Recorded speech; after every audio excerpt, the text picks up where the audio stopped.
that envelope $100,000, and also with the promises that if you keep quiet, we will give you a house at Trazaco with swimming pool.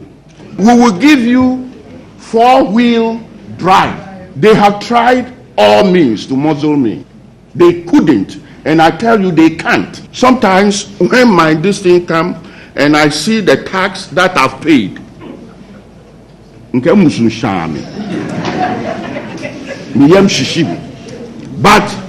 at the same time I say, praise be to the Lord we serve, because it's going to build our nation.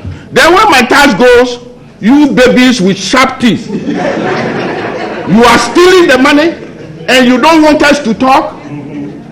We will talk today, we will talk tomorrow. I pay tax, and some of them, they don't pay tax. I strongly believe that the quality of the church ought to determine the quality of our nation. For me, or so for Mate, I will not keep quiet. So that was Professor Martin. Now, earlier, he indicated, that was yesterday, he indicated that the Deputy Interior Minister also attempted to lobby him to take up a position as the chair of the National Peace Council. He also indicated that the Deputy Minister told him that some people in government, including the Interior Minister, had agreed to back him for the position. Addressing a gathering at the Abetifi Presbyterian College of Education, the outspoken cleric said he turned the offer down because he does not want any political appointment. According to him, Mr. Ogaga also asked him to convince other people who might be on the board so they could approve his nomination if he presented himself. Now, the latest claim by Professor Marty comes on the back of his allegation that some politicians attempted to buy his silence with $100,000 and of course a house.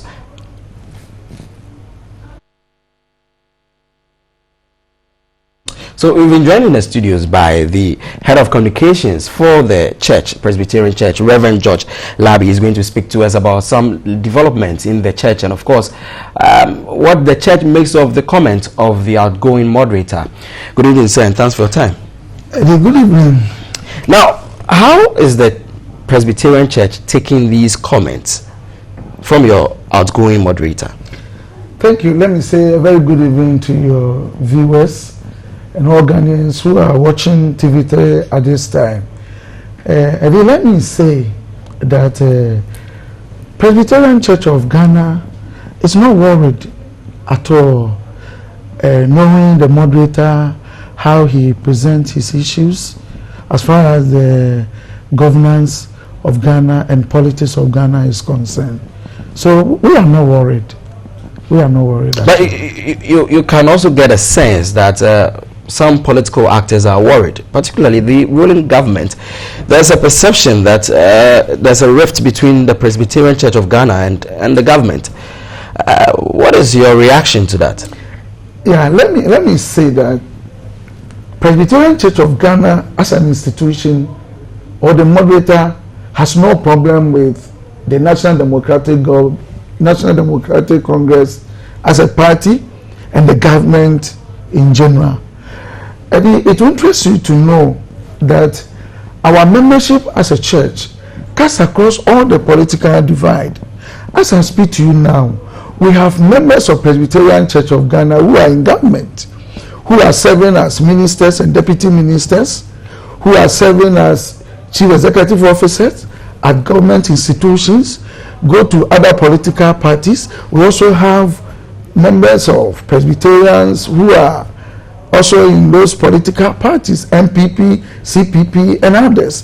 So sometimes it's worrying when you hear other political parties bashing the chair, you belong to this, you belong to that.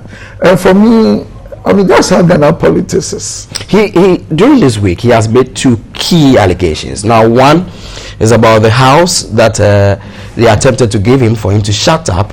and also the $100,000 that was alleged he was being forced to take to shut up. Now, yesterday too, he indicated that Deputy Minister for Interior attempted to lobby him to take up a position as the chairman of the National Peace Council.